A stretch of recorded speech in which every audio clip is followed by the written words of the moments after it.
నమస్కారం n times కి స్వాగతం. హెడ్లైన్ చూద్దాం.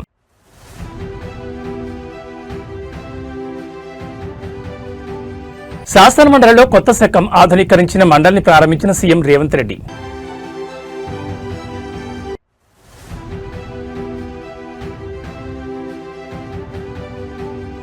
విజయ కేలాద్రిపై వైభవంగా హనుమాన్ ప్రాణ ప్రతిష్ఠ, ఆధ్యాత్మిక శోభతో పలికించిన Vijayawada.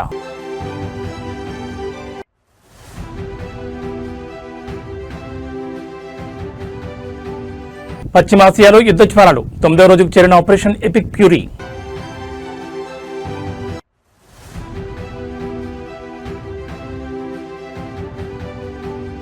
T20 world cup final నేడే భారత్ వర్సెస్ న్యూజిలాండ్ మహాసంగ్రామం. నమస్కారం. అంతర్జాతీయ మహిళా దినోత్సవం సందర్భంగా ప్రపంచవ్యాప్తంగా ఉన్న మహిళా మండలందరికీ హృదయపూర్వక శుభాకాంక్షలు. ఒకప్పుడు అబల అనుకున్న మహిళ నేడు అన్ని రంగాల్లోనూ సబలాన్ని నిరూపిస్తోంది. ఆకాశంలో సగం కాదు, అవకాశాల్లోనూ సగం అని చాటి చెప్తాం. పాలన నుంచి అంతరిక్షం వరకు, ఇంటి బాధ్యతల నుంచి దేశ రక్షణ వరకు ప్రతి చోట తనదైన ముద్ర వేస్తోంది. ఈరోజు కేవలం శుభాకాంక్షలు చెప్పుకోవడం కాదు, మన జీవితాల్లోని ప్రతి మహిళ పడుతున్న శ్రమను, వారు సాధిస్తున్న విజయాలను గౌరవించాల్సిన రోజు. మార్పు కోసం పోరాడుతున్న ప్రతి మహిళకు ఈరోజు అంకితం. ఈ అద్భుతమైన ప్రయాణంలో తోడుగా నిలుద్దాం, సమానత్వాన్ని సాధిద్దాం.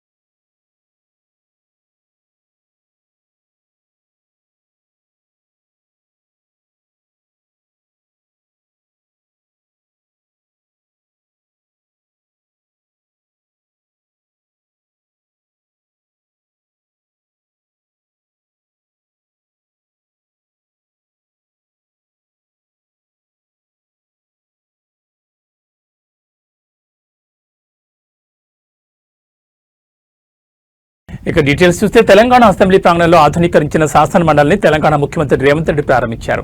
శాసన మండలి చైర్మన్ గుత్తా సుఖేందర్ రెడ్డి అధ్యక్షతన ఈ కార్యక్రమం జరిగింది. ఈ వేడుకలో డిప్యూటీ సీఎం భట్టి విక్రమార్క, మంత్రులు పొంగులేటి శ్రీనివాస్, కోమటిరెడ్డి వెంకటరెడ్డి, శ్రీధర్ బాబు, పొన్నం ప్రభాకర్ తదితరులు పాల్గొన్నారు.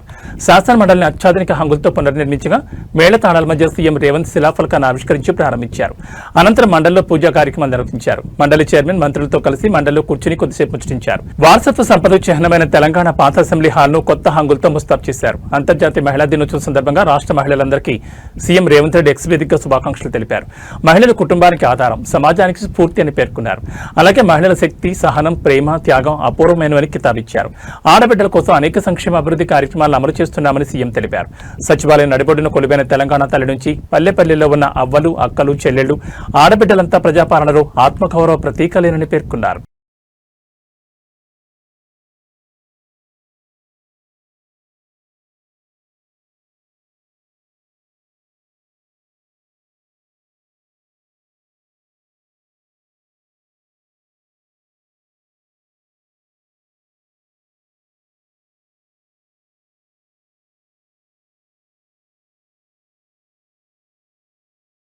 మొన్నటి వరకు జిల్లా హెడ్ క్వార్టర్స్ దాటి గ్రామాల్లోకి వెళ్లేందుకు ఇష్టపడని కలెక్టర్లు CM Revanth Reddy serious warning తో రూట్ మార్చారు. తెల్లారితే చాలు మెజార్టీ కలెక్టర్లు ఫీల్డ్ విజిట్ కు వెళ్లేందుకు పరుగులు పెడుతున్నారు. తమ జిల్లా పరిధిలోని ఆసుపత్రులు, గురుకులాలు, స్కూల్స్ లో ఆకస్మిక తనిఖీలు చేస్తున్నారు. రోగులకు అందుతున్న చికిత్స వివరాలను అడిగి తెలుసుకుంటున్నారు. పిల్లలతో కలిసి లంచ్ చేస్తున్నారు. గ్రామాల్లో జరుగుతున్న అభివృద్ధి పథకాలను పరిశీలిస్తున్నారు. తమ ఫీల్డ్ విజిట్ వివరాలను సీఎంఓ, సీఎస్ కు రిపోర్ట్ చేస్తున్నారు. ప్రతి కలెక్టర్ క్షేత్రస్థాయి పర్యటనకు వెళ్లాలని, అప్పుడే ప్రభుత్వ కార్యక్రమాల పురోగతి తెలుస్తుందని గతంలో సీఎం రేవంత్ రెడ్డి చేసిన సూచనను మెజార్టీ కలెక్టర్లు పెద్దగా పట్టించుకోలేదు. కానీ ఈ నెల 3న సెక్రటరియట్లో జరిగిన కాన్ఫరెన్స్ లో మాత్రం ఫీల్డ్ విజిట్ అంశాన్ని సీఎం సీరియస్ గా తీసుకున్నారు. నెలలో కనీసం 10 రోజుల పాటు క్షేత్రస్థాయి పర్యటనకు వెళ్లాలని ఆదేశించారు. దీంతో ఈ నెల 4 నుంచి కలెక్టర్లు ఫీల్డ్ విజిట్ కు వెళ్లేందుకు ఇంట్రెస్ట్ చూపుతున్నారు. ఉదయాన్నే కలెక్టర్ బంగ్లా నుంచి బయటకు వచ్చి గ్రామాల్లోని స్కూల్స్, గురుకులాలు, ఆసుపత్రుల ఆకస్మిక తనిఖీలకు వెళ్తున్నారు. గురుకులాల్లో పిల్లలకు అందిస్తున్న మధ్యాహ్న భోజనం నాణ్యతను పరిశీలిస్తున్నారు. కొందరు వారితో కలిసి లంచ్ చేస్తున్నారు. కొందరు కలెక్టర్లు ప్రభుత్వ ఆసుపత్రులకు వెళ్లి రోగులకు అందిస్తున్న ట్రీట్మెంట్ వివరాలు ఆరా తీస్తున్నారు. మరికొందరు కలెక్టర్లు గ్రామాల్లో ప్రభుత్వం నిర్మిస్తున్న ఇందిరమ ఇండ్ల నిర్మాణ పనులను పర్యవేక్షిస్తున్నారు. అధికారులు సమయపాలన పాటించకపోతే చర్యలు తప్పవని హెచ్చరిస్తున్నారు.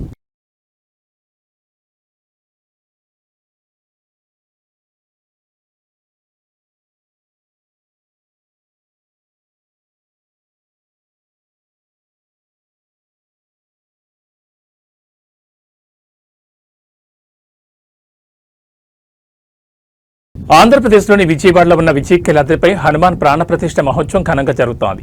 శ్రీ విఘ్న విమోచక హనుమాన్ ప్రాణప్రతిష్ఠ కోసమై అన్ని పూజలను శాస్త్రోక్తంగా చిన్నజీయర్ స్వామి ఆధ్వర్యంలో నిర్వహించారు. చతుస్థానార్చన, మన్యు సూక్తాహవనం చేశారు. అనంతరం మహాపూర్ణాహుతి నిర్వహించి ఉదయం 10:55 స్వాతి నక్షత్రయుక్త వృషభ లగ్న సుముహూర్తంలో త్రిదండి జనజీయర్ స్వామి కరకమలాలతో ప్రాణప్రతిష్ఠ మహోత్సవం, మహాకుంభ సంప్రోక్షణ కార్యక్రమాలు నిర్వహించారు.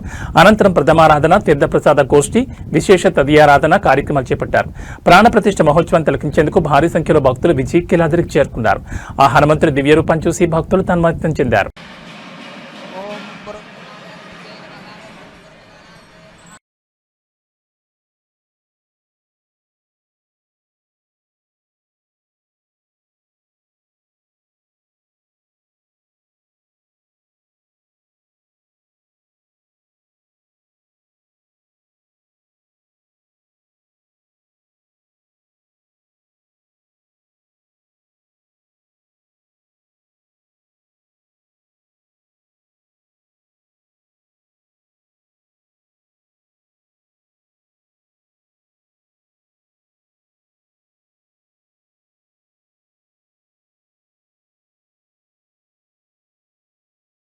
पद्माय नमः।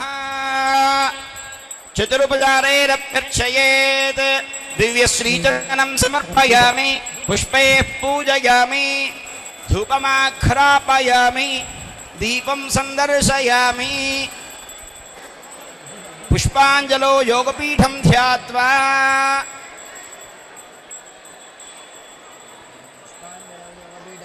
कुम्भस्थं भगवन्तं पुष्पाञ्जलो ध्यात्वा कुम्भगतं ध्यायेत्। नमस्ते वायुपुत्राय सीताशोकविनाशका लोकक्षेमार्थमागत्य इह महीतले रक्षस्व भगवन् श्रीमन् हनुमन् नाम वन्दिता। एतत् कुम्भादिव्यबिम्बे सान्निध्यं कर्तुमर्हसि। गोविन्दा आयुः प्रज्ञा यशो लक्ष्मी श्रद्धा पुत्रा सुशीलता आरोग्यं देहि सौख्यं च कपिनाथ नमोऽस्तु ते। ॐ सहस्रशीर्षः पुरुषः सहस्राक्ष सहस्रपाद सभो विश्वतो वृत्वा अत्यष्टदशा गुरुण सर्वं। మూసీ పునరుజ్జీవన ప్రాజెక్టుపై ప్రభుత్వం వేగం పెంచింది. ఎన్ని ఒత్తిళ్లు, అడ్డంకులు ఎదురైనా ప్రజామోద పరిష్కారాలను కనుగొంటూ ముందుకెళ్లాలని సంకల్పించింది. మూసీ పునరుజ్జీవన ప్రాజెక్టులో వ్యక్తమవుతున్న సందేహాలు, అనుమానాలు, అభ్యంతరాలను అన్నింటినీ వినాలని నిర్ణయించింది. మూసీ పునరుజ్జీవనంపై ఎవరికి వారు ఇష్టం వచ్చినట్లుగా అన్వయించుకోకుండా ప్రభుత్వ ఉద్దేశం, లక్ష్యం, అమలు చేయనున్న ప్రతిపాదనలు, నివేదికలను భాగస్వామ్య పక్షాల ముందుంచనుంది. వారి సందేహాలకు సమాధానాలు ఇవ్వనుంది. వారి అభ్యంతరాలకు పరిష్కారాలు చూపనుంది. దీనికోసం ఈ నెల 13వ తేదీన సాయంత్రం తాజ్ కృష్ణ హోటల్లో సమావేశాన్ని ఏర్పాటు చేసింది. పార్ట్నర్ ఆఫ్ డెవలప్మెంట్ నినాదంతో ఈ సమావేశం నిర్వహిస్తోంది. సమావేశానికి ముఖ్య అతిథిగా సీఎం రేవంత్ రెడ్డి హాజరు కానున్నారు. రాజకీయ పార్టీల ప్రతినిధులను ఆహ్వానించారు. వీరితో పాటుగా పారిశ్రామికవేత్తలు, పర్యావరణవేత్తలు, మీడియా ప్రతినిధులను, ఇతర ప్రముఖులు, వివిధ శాఖల ఉన్నతాధికారులు భాగస్వామ్యం కానున్నారు. మూసీ పునరుజ్జీవనంలో పార్ట్నర్ ఆఫ్ డెవలప్మెంట్ నినాదంలో భాగస్వామ్యం చేయడం ద్వారా వారికున్న సందేహాలు తీరితే సగం సమస్యలు పరిష్కారం అవుతాయని ప్రతిపక్షాలు, ప్రజలు, నిర్వాసితులు, మూసీ వెంట ఉన్న ప్రజలు, అపోహలు, వారి సమస్యకు పరిష్కారం చూపనున్నారు. పవర్ పాయింట్ ప్రెజెంటేషన్ ద్వారా ప్రభుత్వం విధానాన్ని మొత్తం వివరిస్తారు. ప్రభుత్వ ఆలోచన, ప్రతిపాదనలు వివరిస్తారు. దీనికోసం నిధుల సమీకరణను వెల్లడిస్తారు. రుణాలు ఇవ్వడానికి ముందుకు వచ్చిన సంస్థలు రుణం మొత్తం వివరిస్తారు. గాంధీ సరోవర్ ప్రాజెక్టు గురించి సీఎం రేవంత్ రెడ్డి వెల్లడిస్తారు. అనంతరం అక్కడికి వచ్చిన పర్యావరణవేత్తలు, రాజకీయ పార్టీల ప్రతినిధులు, పారిశ్రామికవేత్తల సందేహాలు తీరుస్తారు. వారి అభ్యంతరాలను స్వీకరిస్తారు, సలహాలు తీసుకుంటారు. వీటన్నిటిని క్రోడీకరించి ముందుకు వెళ్లనున్నారు.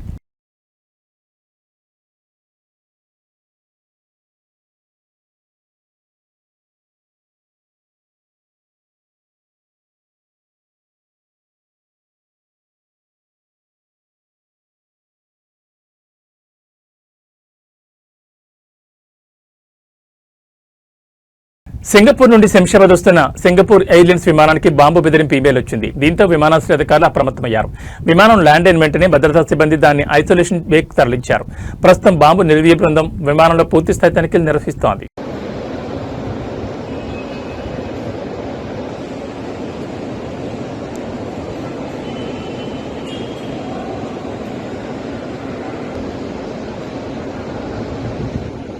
ఆంధ్రప్రదేశ్ తెలంగాణ రాష్ట్రాల్లో భారీగా ఉష్ణోగ్రతలు నమోదవుతున్నాయి. మార్చి మొదటి వారంలోనే ఎండల తీవ్రత పెరిగింది. ఈసారి ఎండల తీవ్రత ఎక్కువగా ఉంటుందని భారత వాతావరణ శాఖ ముందుగానే హెచ్చరికలు జారీ చేసింది.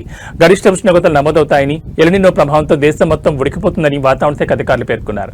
భారత వాతావరణ శాఖ అంచనాలకు తగ్గట్టుగానే మార్చి మొదటి వారం నుంచి ఎండలు దంచుకొడుతున్నాయి. చాలా ప్రాంతాల్లో 40 డిగ్రీల ఉష్ణోగ్రతలు నమోదవుతున్నాయి. గత ఏడాదితో పోలిస్తే ఈసారి ముందుగానే వేసవి తీవ్రత వచ్చిందని వాతావరణ శాఖ అధికారులు చెబుతున్నారు. ఆంధ్రప్రదేశ్లో సూర్యుడు చుక్కలు చూపిస్తున్నాడు.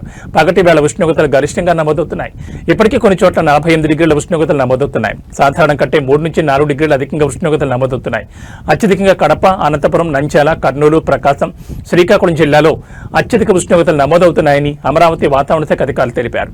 అలాగే మార్కాపురం, పల్నాడు, బాపట్ల, గుంటూరు, కృష్ణా జిల్లాలో వేడి గాలుల తీవ్రత ఎక్కువగా ఉందని చెప్తున్నారు. అత్యవసరమైతే తప్ప పగటి వేళ బయటకు రావాలని ప్రజలకు సూచిస్తున్నారు. తగిన జాగ్రత్తలు తీసుకోవాలని చెప్తున్నారు. తెలంగాణలోనూ భానుడు తన ప్రతాపాన్ని చూపిస్తున్నాడు. ఎండల తీవ్రత ఎక్కువైంది. ఇప్పటికే అనేక చోట్ల 40 డిగ్రీల ఉష్ణోగ్రతలు దాటాయని హైదరాబాద్ వాతావరణ శాఖ అధికారులు తెలిపారు. ప్రధానంగా ఉత్తర తెలంగాణలో అత్యధికంగా ఉష్ణోగ్రతలు నమోదవుతున్నాయని వాతావరణ శాఖ అధికారులు తెలిపారు. ఖమ్మం, భద్రాద్రి కొత్తగూడెం, మంచిర్యాల, ఆదిలాబాద్, జగిత్యాల జిల్లాలో అత్యధిక ఉష్ణోగ్రతలు నమోదవుతున్నాయి. ఈ జిల్లాలకు రెడ్ అలర్ట్ ను వాతావరణ శాఖ అధికారులు జారీ చేశారు. రానున్న రోజుల్లోనూ 40 నుంచి 42 డిగ్రీల ఉష్ణోగ్రతలు నమోదవుతాయని, చిన్నపిల్లలు, వృద్ధులు, దీర్ఘకాలిక రోగులు బయటకు రాకపోవడమే మంచిదని వైద్య నిపుణులు సూచిస్తున్నారు.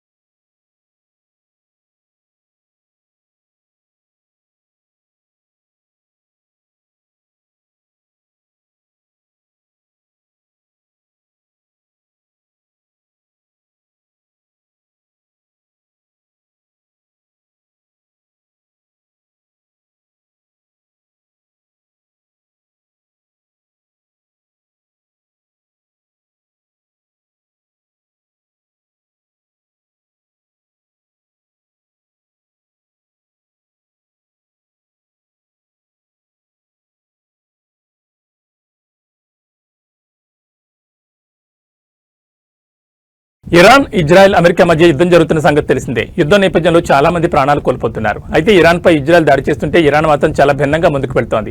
పశ్చిమాసియా, గల్ఫ్ దేశాలను టార్గెట్ చేస్తూ దాడులు చేస్తోంది ఇరాన్. దీంతో గల్ఫ్ దేశాల్లో ఉన్న మన ఇండియన్స్ గజగజ వణికిపోతున్నారు. ఇందులో భాగంగానే పశ్చిమాసియా, గల్ఫ్ లో ఉంటున్న మన భారతీయులు వెనక్కి వస్తున్నారు. దానికి తగ్గట్టుగానే గల్ఫ్ లో ఉన్న పరిస్థితులను నిరంతరం పర్యవేక్షిస్తోంది భారత విదేశాంగ శాఖ. ఎయిర్ స్పేస్ పాక్షికంగా తెలుసుకోవడంతో ఎయిర్లైన్ సంస్థలు కమర్షియల్ ఫ్లైట్స్ నడుపుతున్నాయని భారత విదేశాంగ శాఖ తెలిపింది. ఈ నేపథ్యంలో మార్చి 1వ తేదీ నుంచి 7వ తేదీ వరకు దాదాపు 52,000 మంది గల్ఫ్ నుంచి మన భారతదేశానికి తిరిగి వచ్చినట్లు స్పష్టం చేసింది. విమానాలు అందుబాటులో లేని వాళ్లు సమాచారం కోసం ఎంబసీ లేదా కాన్సులేట్ ను సంప్రదించాలని పేర్కొంది. హెల్ప్ లైన్ నంబర్లు కూడా విడుదల చేసింది విదేశాంగ శాఖ.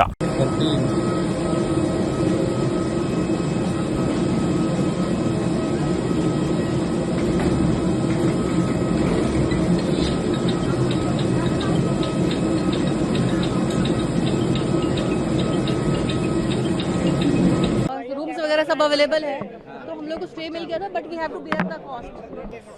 मतलब बहुत महंगा है हर जगह वहाँ पर, तो टूरिस्ट लोग जो फंसे हुए हैं उन लोग के लिए बहुत ही इकोनॉमिकली उनको बहुत इम्पैक्ट हो रहा था. अच्छा, टूरिस्ट लोग जो फंसे हुए हैं उन लोग के लिए बहुत ही इकोनॉमिकली उनको बहुत इम्पैक्ट हो रहा था. अच्छा, जिस तरह से आप बच्चे परिवार के, क्या इन घटनाओं की वजह से आप लोग आए इधर, ये सोचा कि हमें आना चाहिए? नहीं, हम तो टूरिस्ट थे, हमारा 28 को आना ही था हमारे को, लेकिन फ्लाइट कैंसिल हो गया. अब 4 दिन से हम लोग रहे थे, लेकिन एयर इंडिया ने हम लोग को फिर रातों रात बुलाया. Like as it used to function, spirits are high, government is very supportive there. That's what I heard. Even the tourists who are stranded, they're getting free accommodation, food, everything. So government is very supportive. Fully supported by the government for the Indian citizens. Yeah, Dubai government is very supportive that way. Your good name? Varun. Okay, thank you so much. हाँ, देखे धमाका देखे, लेकिन वो सब interception ही था, तो intercept हो रहे थे चीजें. कहाँ से आ रहे हैं? दुबई से. दुबई से और आप रहते हैं नोएडा में? नोएडा गए कब थे आप? हम लोग 22 तारीख. 22 तारीख को गए। हाँ, 22. आप कह रहे हैं माहौल टेंस है लेकिन इतना डरावना नहीं है। ऐसा डरावना नहीं.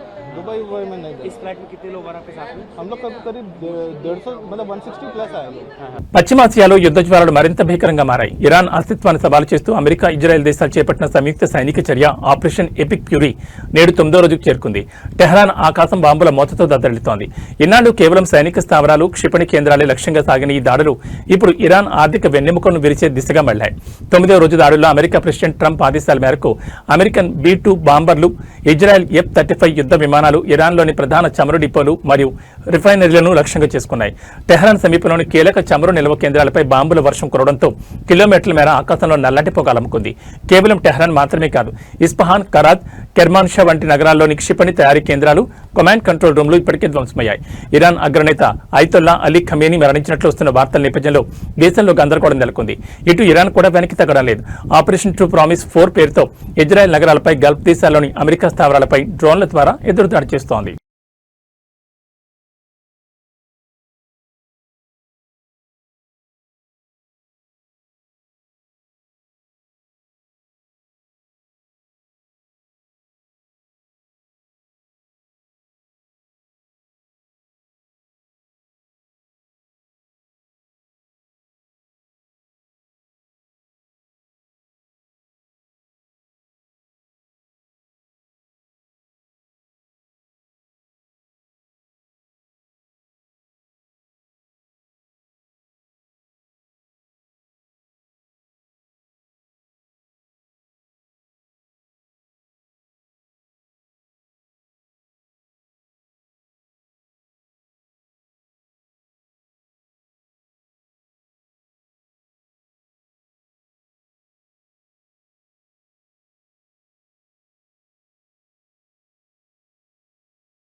నేడు T20 ప్రపంచ కప్ ఫైనల్ మ్యాచ్ జరగనుంది. భారత్, న్యూజిలాండ్ మధ్య అహ్మదాబాద్లోని నరేంద్ర మోడీ స్టేడియంలో ఫైనల్ మ్యాచ్ రాత్రి 7 గంటల నుంచి ఆరంభం కానుంది. ఐసీసీ టోర్నీలో భారత్కు కొరకరాని కొయ్యలా తయారైన న్యూజిలాండ్తో సొంత గడ్డపై కప్పు కోసం తలపడబోతోంది. అందులోనూ చేదు జ్ఞాపకాలకు వేదికైన అహ్మదాబాద్లో మ్యాచ్ జరుగుతుండడం టీమిండియా అభిమానులను ఆందోళనకు గురిచేస్తోంది. T20 ప్రపంచ కప్లో ఇప్పటిదాకా కివీస్పై టీమిండియా ఒక్కసారి గెలవలేదు. చరిత్ర భారత్కు వ్యతిరేకంగా ఉన్న సూర్యకుమార్ సేన కప్ గెలవాలనే లక్ష్యంతో బరిలోకి దిగనుంది. ఫైనల్ మ్యాచ్ నేపథ్యంలో flying 11, pitch report, head to head records ఒకసారి చూద్దాం. ఫైనల్ మ్యాచ్ కోసం భారత్ ఒక మార్పు చేసే అవకాశాలున్నాయి. భారీగా రన్స్ ఇస్తున్న వరుణ్ చక్రవర్తి స్థానంలో కుల్దీప్ యాదవ్ ఆడే అవకాశాలున్నాయి.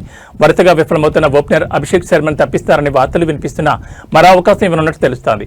సంజు, ఇషాన్, తిలక్, సూర్యకుమార్, హార్దిక్, దుబేలు ఫామ్ మీద ఉండడం కలిసొచ్చే అంశం. అక్షర్, హర్షదీప్, బుమ్రాలు మరోసారి రాణిస్తే తిరుగుండదు. మరోవైపు కివీస్ పటిష్టంగా ఉంది. అలెన్, సీఫోర్ట్ మంచి ఆరంభాలిస్తున్నారు. రచిన్, ఫిలిప్స్, చాప్మన్, మిచెల్తో బ్యాటింగ్ బలంగా కనిపిస్తోంది. శాంట్నర్, హెన్రీ, ఫెర్గూసన్ రూపంలో టాప్ పేసర్లు అందుబాటులో ఉన్నారు. ఇరు జట్లలో స్టార్స్ ఉండడంతో మ్యాచ్ రసవత్తరంగా సాగే అవకాశాలున్నాయి.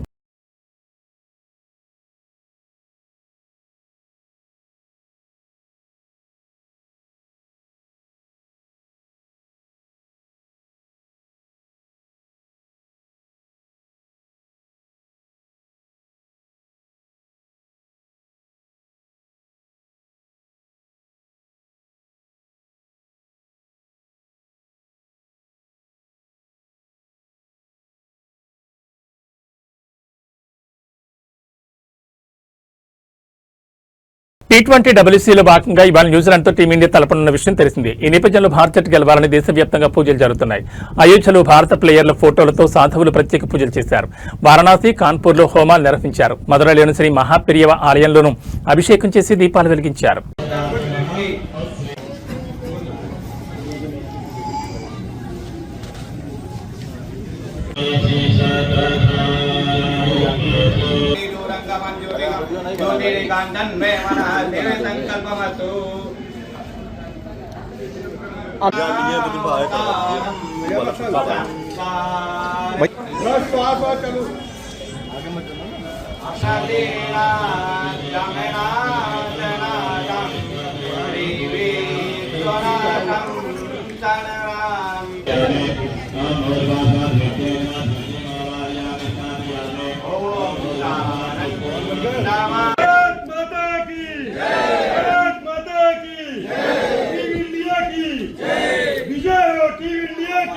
ఇవి బులెటిన్ విశేషాలు. నమస్కారం.